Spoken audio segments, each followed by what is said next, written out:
All right, we're going to look at section 6.11, and this one is going to be called percent equation.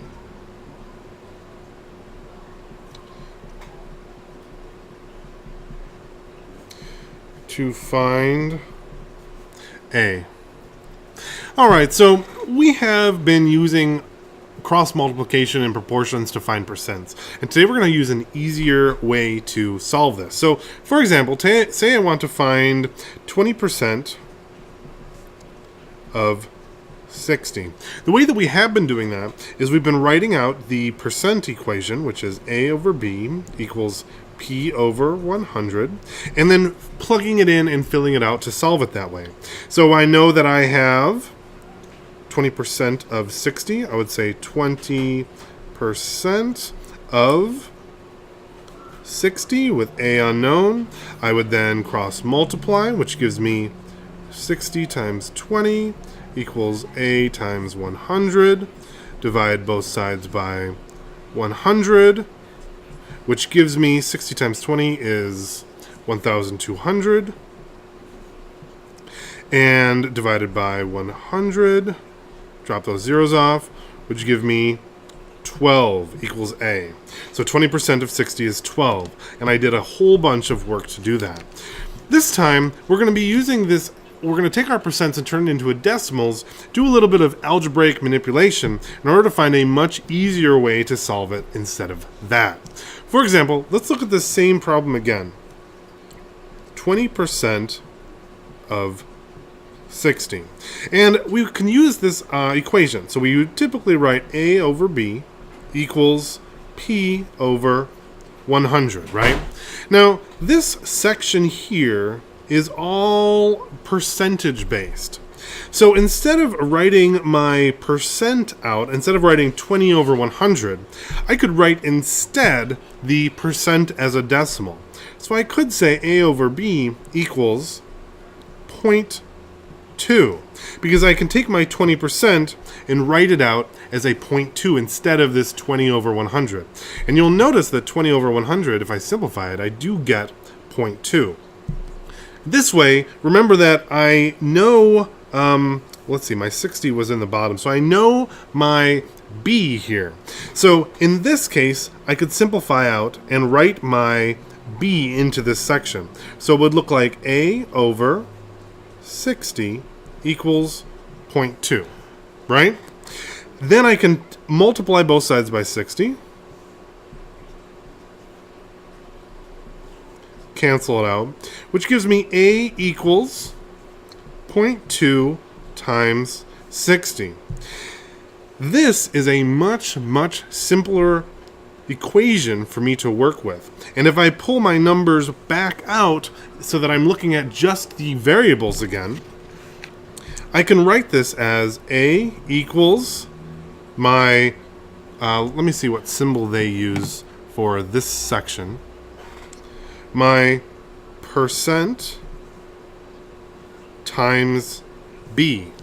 And remember, this percent here is the decimal version of it.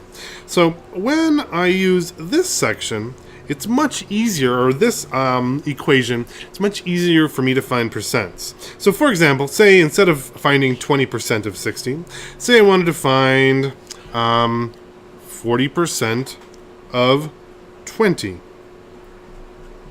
Oops. 40% of 20. Well, I can use this equation much easier. I can just set it up as my percentage as a decimal, 0.4, times the whole that I have, because I know the B, 20.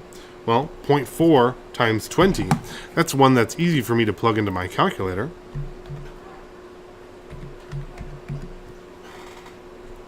That gives me B, or sorry, let me write out A equals 8. And that is much easier than the problems I was using before. Let's take a look at a couple quick examples. So this section is going to be very similar to the section that we did using proportions to solve, but instead, this time, you're going to be using this percentage formula that now we are able to derive and we're able to use instead, now that we've mastered percentages to decimals and back.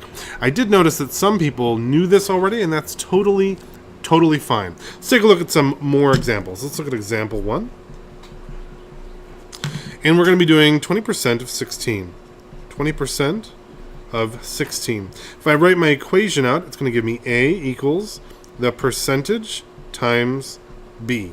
Okay? Equals 0.2 times 16. Well, I could do that by hand if I wanted, but I'm not going to. 0.2 times 16 is going to give me 3.2. Wow, that was much easier than solving it using proportions. If you get it, then go ahead and go on. I'm going to do a couple more just so that we can see. 5% of 40. Let's write out my equation. A equals the percentage times B. Percentage is a decimal, of course. 0.05 times 40. Because remember, 5% would be as 0.05. 0.05 times 40 is A equals 2. And our last example that we'll use, example 3, is going to be, what is 15% of 65? Write out our equation. A equals percentage times B equals 0.15 times 65. Let's check what that is.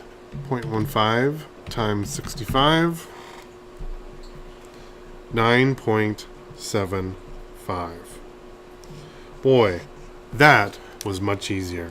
All right, good luck. This section probably won't take very long.